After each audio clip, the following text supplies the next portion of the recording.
Episode 10ರಲ್ಲಿ Gojo prison ರಿಲಮ್ಗೆ ಸೀಲಾಗಿದ್ದ ನೆನಪಿದ್ಯಾ?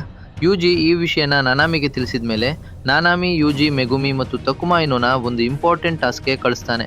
ಆ ಟಾಸ್ಕ್ ಏನಂದ್ರೆ ಶಿಬುಯಾ ಸ್ಟೇಷನ್ ಸುತ್ತ ಇರೋ ಕರ್ಟೆನ್ ಅಂದ್ರೆ ಬ್ಯಾರಿಯರ್ ಒಡೆಯೋದು. ಇದೇ ಎಪಿಸೋಡ್ 11ರ ಮುಖ್ಯ ಸ್ಟೋರಿ. ಶುರುವಿಗೆ ಯುಜಿ ತನ್ನ ಫುಲ್ ಫಿಸಿಕಲ್ ಸ್ಟ್ರೆಂಗ್ ಬಳಸಿ ಬ್ಯಾರಿಯರನ್ನ ಪಂಚ್ ಮಾಡಿ ಒಡೆಯೋಕೆ ಟ್ರೈ ಮಾಡ್ತಾನೆ. ಆದರೆ ಇದು ವರ್ಕ್ ಆಗಲ್ಲ. ಮೆಗುಮಿ ಮತ್ತು ಈನೋ ಯೋಚನೆ ಮಾಡಿ ಈ ಬ್ಯಾರಿಯರ್ ಒಡೆಯೋಕೆ ಒಂದು ಫೌಂಡೇಶನ್ ಪಾಯಿಂಟ್ ಹುಡುಕಬೇಕು ಅಂತ ಡಿಸೈಡ್ ಮಾಡ್ತಾರೆ. ಈ ಪಾಯಿಂಟ್ ಸಾಮಾನ್ಯವಾಗಿ ಎತ್ತರದ ಎಲ್ಲರಿಗೂ ಕಾಣೋ ಜಾಗದಲ್ಲಿ ಇರುತ್ತೆ, ಯಾಕಂದ್ರೆ ಅದರಿಂದ ಬ್ಯಾರಿಯರ್ ಸ್ಟ್ರಾಂಗ್ ಆಗುತ್ತೆ. ಈ ಲಾಜಿಕ್ ಪ್ರಕಾರ 3 ಶಿಬುಯಾಯ ಅತ್ಯಂತ ಎತ್ತರದ ಟವರ್ ಕಡೆಗೆ ಹೋಗ್ತಾರೆ. ಅಲ್ಲಿ ಅವರಿಗೆ ಗ್ರಾನಿ ಓಗಾಮಿ, ಅವಳ ಮೊಮ್ಮಗ ಮತ್ತು ಜಿರೋ ಅವಾಸಾಕ ಅನ್ನೋ ಕರ್ಸ್ ಯೂಸರ್ಗಳು ಎದುರಾಗ್ತಾರೆ. ಫೈಟ್ ಶುರುವಾಗುತ್ತೆ. ಇನೋ ಓಗಾಮಿ ಮತ್ತು ಅವಳ ಮೊಮ್ಮಗನ ಜೊತೆ ಫೈಟ್ ಮಾಡಿದರೆ ಯುಜಿ ಮತ್ತು ಮೆಗುಮಿ ಜೊತೆಯಾಗಿ ಅವಾಸಾಕನ ಎದುರಿಸ್ತಾರೆ. ಇಲ್ಲಿ ಒಂದು ದೊಡ್ಡ ಟ್ವಿಸ್ಟ್ ಬರುತ್ತೆ. ಓಗಾಮಿ ನಿಜವಾಗ್ಲೂ ಒಬ್ಬ ನೆಕ್ರೋಮ್ಯಾನ್ಸರ್, ಅಂದರೆ ಸತ್ತವರ ಆತ್ಮ ಕರೆಸೋ ಸೋರ್ಸರರ್ ಅಂತ ಇನೋಗೆ ಗೊತ್ತಾಗುತ್ತೆ. ಅವಳು ಒಂದು ಸ್ಪೆಷಲ್ ಟೆಕ್ನಿಕ್ ಬಳಸಿ ತನ್ನ ಮೊಮ್ಮಗನ ದೇಹಕ್ಕೆ ಈಗಾಗಲೇ ಸತ್ತಿರೋ ಒಬ್ಬ ಪವರ್ಫುಲ್ ಸೋರ್ಸರರ್ ಆದ ಟೋಜಿ ಫುಶಿಗುರೋನ ಸ್ಟ್ರೆಂಗ್ತ್ ಮತ್ತು ರೂಪವನ್ನು ಕರೆಸ್ತಾಳೆ. ಈ ಟೋಜಿ ಬೇರೆ ಯಾರೂ ಅಲ್ಲ, ಮೆಗುಮಿಯ ಸ್ವಂತ ಅಪ್ಪ, ಆದರೆ ಈ ಹಿಂದೆ ಸೀರೀಸ್ನಲ್ಲಿ ಸತ್ತೋಗಿದ್ದ ಪಾತ್ರ. ಇದರಿಂದ ಇನೋ ಮೇಲೆ ಭಯಂಕರ ಅಟ್ಯಾಕ್ ಆಗುತ್ತೆ.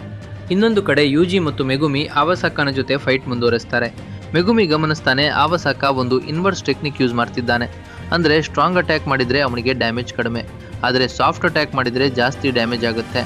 ಇದನ್ನು ಅರ್ಥ ಮಾಡಿಕೊಂಡು ಮೆಗುಮಿ ಮತ್ತು ಯುಜಿ ಪ್ಲ್ಯಾನ್ ಬದಲಾಯಿಸಿ ಸಾಫ್ಟಾಗಿ ಹಿಟ್ ಮಾಡಿ ಅವಾಸಾಕನ ಸೋಲಿಸ್ತಾರೆ. ಈ ಎಪಿಸೋಡ್ ಜಾಸ್ತಿ ಆ್ಯಕ್ಷನ್ ಫೋಕಸ್ ಆಗಿದ್ರೂ ಒಂದು ಇಂಪಾರ್ಟೆಂಟ್ ಥೀಮ್ ತೋರಿಸುತ್ತೆ. ಗೋಜೋ ಇಲ್ಲದೆ ಇರೋವಾಗ ಸ್ಟೂಡೆಂಟ್ಸ್ ಎಷ್ಟು ಬೆಳೆದಿದ್ದಾರೆ ಅನ್ನೋದು. ಯುಜಿ ಮತ್ತು ಮೆಗುಮಿ ಸೀರೀಸ್ ಶುರುವಿನಿಂದ ಎಷ್ಟು ಸ್ಟ್ರಾಂಗ್ ಆಗಿದ್ದಾರೆ ಅನ್ನೋದನ್ನ ಇದು ತೋರಿಸುತ್ತೆ. ಈಗ ಬರುತ್ತೆ ಈ ಎಪಿಸೋಡ್ನ ಅತ್ಯಂತ ಶಾಕಿಂಗ್ ಮೊಮೆಂಟ್. ಯುಜಿ ಅವಾಸಾಕನ ಒಂದು ಫೈನಲ್ ಪಂಚ್ನಿಂದ ಎಚ್ಚರ ತಪ್ಪಿಸ್ತಾನೆ. ಫೈಟ್ ಮುಗಿಯುತ್ತೆ. ಆದರೆ ಇನ್ನೊಂದು ಕಡೆ ಓಗಾಮಿಯ ಮೊಮ್ಮಗ ಪೂರ್ತಿಯಾಗಿ ಟೋಜಿ ಫುಶಿಗುರೋನ ರೂಪ ಮತ್ತು ಪವರ್ ಪಡ್ಕೊಂಡು ನಿಂತಿರ್ತಾನೆ. ಇದೇ ಟೋಜಿ. ಹಿಂದೆ ಗೋಜೋನ ಬಹುತೇಕ ಸೋಲಿಸಿದ್ದ ಕರ್ಸ್ಡ್ ಎನರ್ಜಿ ಇಲ್ಲದೆ ಇದ್ರೂ ಜುಜುಟ್ಸು ಪ್ರಪಂಚದ ಅತ್ಯಂತ ಡೇಂಜರಸ್ ಫೈಟರ್ ಆಗಿದ್ದ ವ್ಯಕ್ತಿ. ಮತ್ತು ಇವನೇ ಮೆಗುಮಿಯ ಸ್ವಂತ ಅಪ್ಪ ಅನ್ನೋದು ಇನ್ನೊಂದು ಶಾಕ್.